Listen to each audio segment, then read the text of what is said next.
दुलाराय बाथौ गौथुमनिफ्राय जोङो बर' हारिखौ बाथौ धोरोमनि बिथाजों जोबोद ग्रोम ग्रोम खालामनो थाखाय मोनसे एक्सन प्लेन लादों। बे एक्सन प्लेनाव जोंहा मोनसे गोथार थांखि दङ। जोंहा हारिखौ जौगाहोनायनि मिशन आरो भिजन दं। बे जाथिखौ बोरै गोजौआव लांनो हागोन बेबायदि मिशन आरो भिजन दं, नोजोर दं। बे मिशन आरो भिजनखौ लानानै जोङो बे सुबुं फोजाखांनाय गौमा मेलखौ लादों। जाहाथे बे सुबुं फोजाखांनाय गौमा मेलनि गेजेरजों बाथौ धोरोमनि सायाव जोंनि मानसिफोरा रावबो बेले बेजे साननाय लानो हाला, रोखा जाथे जानो हायो। बाथौ धोरोमा जोंनि आंगो धोरोम। बे आंगो धोरोमाव गासिबो दंजोबो। जोंहा बाथौ धोरोमनिख्रुइ साबसिन धोरोम मुलुगाव गैया। जों उजिनानै मोननाय धोरोमानो बिनि बयनिख्रुइ मोजांसिन धोरोम बेनो बर'नि बाथौ धोरोम। आरो बेखौ जोङो रावबो नागारा।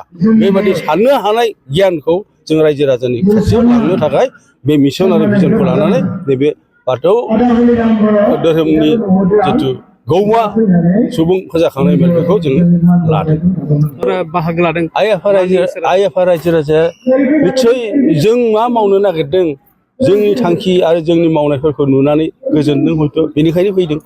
जोंथ' रायजो राजाखौ खावलायनो मथे फैदों, जोंबो गोजोनबाय।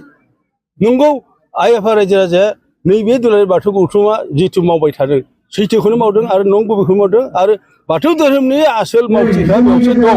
बे खोथाखौ बिथांमोना बुजिनानै फैदों।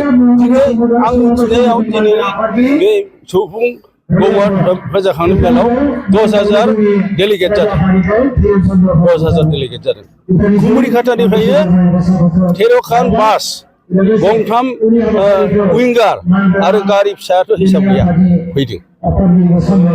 आरो तेजपुर सनितपुर जिल्लानिफ्राय फैदों, गुवाहाटि जिल्लानिफ्राय फैदों, उदालगुरि जिल्लानिफ्राय फैदों, लखिमपुर जिल्लानिफ्राय फैदों, बाक्सानि माने बजारनिफ्राय फैदों, ओरैहाय गेजेर बाक्सानिफ्राय फैदों, गोबां सहजाव फैदों। क'क्राझार माने गसाइगावनिफ्राय फैदों, आरो ओमफ्राय बिजनिनिफ्राय फैदों। थान्दै जथुमाव जोङो दौरि बे आसारि गोथारि बिथांमोनखौ बर'नि आसारि गोथारि दौरि नोंथांमोनहा दौरि जानानै आइ आफा रायजो राजाखौ माबोरैहाय समाजखौ दैदेननांगौ बिनि सायाव जों बिथांमोनखौ कचिं होदों। बे समावबो जोङो बेबायदि सम सम सुबुं फोजाखांनाय मेल लागोन। आरो बिनि बादै बे सुबुं फोजाखांनाय मेलखौ मेलनि गेजेरजों मानसिफोरखौ जांख्रिखांनाय लाबोनानै जोङो मोनफा दांथाइ बादा खालामनानै दौरिफोरखौ फोरोंगोन, आसारिफोरखौ फोरोंगोन, गोथारिफोरखौ फोरोंगोन। बयनिबो बावनाय थिनाया जाहाथे एखे जायो, बयनिबो साननाय हनाया जाहाथे एखे जायो, रायसंनाया एखे जायो, नेम खान्थिया जाहाथे एखे जायो, बेफोरखौ जोङो ट्रेनिं होगोन। आरो ओमफ्राय लिडारशिप ट्रेनिं खालामगोन। जों लिडारशिप ट्रेनिं, बे लिडारफोरखौ माबोरैहाय रायजो राजाखौ दैदेननांगौ बिनि ट्रेनिंखौबो जों होबावगोन। जोङो बेवहाय लाइमोनफोरखौ खालि बे गागि आफादखौ दैदेनहरनायाव, माइनावफोरखौ दैदेनहरनायाव माबायदि गाइड लानांगौ, आनसलिकनिफ्राय बिथांमोनखौ गाइड हरदों। जोंथ' ओरै खालामनानै हगार हर, नोंसोर गाइड हिसाबै फै। दा बिथांमोनखौ जोङो बेबायदि गाइड हिसाबै बाहायदों दिनैनियाव। दुलाराय बाथौ गौथुमा लाइमोन हान्जाखौ फोजाखांनो थाखाय, मोजाङै राफोदै खामानि मावनो थाखाय मोनसे एक्सन प्लेननि गेजेरजों मडिउल तैयार खालामखाबाय। आरो माइनाव हान्जाखौ बोरैहाय राफोद खालामनो बिनिबो मडिउल तैयार खालामखाबाय। बे मडिउलनिफ्राय लाइमोना मा मावनांगोन, माइनावा मा मावनांगोन, बेखौ जोङो बिसोरनो गाइड हरसिगोन। बे मथेसो खारगोन। जेब्लाबो जोङो मोनसेबो हान्जाखौ जोङो उनफिननानै गालाङा। लाइमोनखौबो लांफाबाय थागोन, गागिखौबो लांफाबाय थागोन, आरो बेजों लोगोसे मावफुं आफाद दङ बेखौ लांफाबाय थागोन।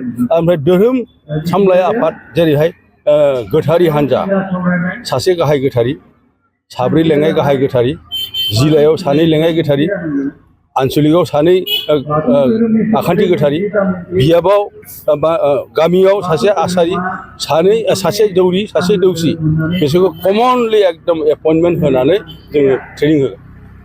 आरो बेनिफ्राय बिसोरखौ गाइड खालामनो थाखाय सेन्ट्रेलाव 2 गाहाय दङ। बे 2 गाहाया जाबाय गाहाय फोसावगिरि आरो 1 लेङाइ गाहाय फोसावगिरि।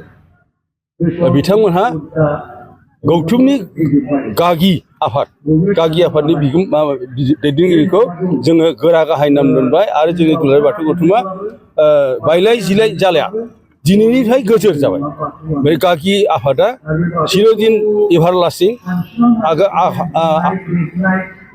माबाया गोरा गाहाया गाव सोलिनो हाजासिम मावलांगोन मावनो हायै बायदि मोनोब्लासो गाव लिरनानै गाव एपइन्टमेन्ट होलांगोन सोरनो बिबान होलांगोन बेखौ रायजोआ सिलेक्सन खालामनो गाव सिलेक्सन खालामना होलांगोन ओमफ्राय बे 18 जना गागि आफादनि 18 जना जेब्लाबो गोजोर आरो ओमफ्राय दौरि हान्जा गोथारि हान्जा चिरदिननिफ्राय गोजोर सोलाय सोल' जाला आध्यात्मिक बिथिङाव बाथौ गौथुमा माबायदि खुङो आध्यात्मिक बिथिङावथ' जोङो संदाननानै नुबाय बाथौ धोरोमनि गेजेरजों जोङो जायखौ आध्यात्मिक होनदों आध्यात्मिक माने इसोर अधि आत्मा आध्यात्मिक माने ऐश्वरिक गियान बे ऐश्वरिक गियानखौ जोङो दुलाराय बाथौ गौथुमनिफ्राय संदाननानै रोखा रोखा बुजायगासिनो दं जे दुलाराय बर' हारिया गोदो गोदायनिफ्रायनो इसोर फुजिग्रा मोनसे हारिसो भगबान फुजिग्रा हारि नङा भगबाना जाबाय मानसि इसोरा जाबाय सोरजिगिरि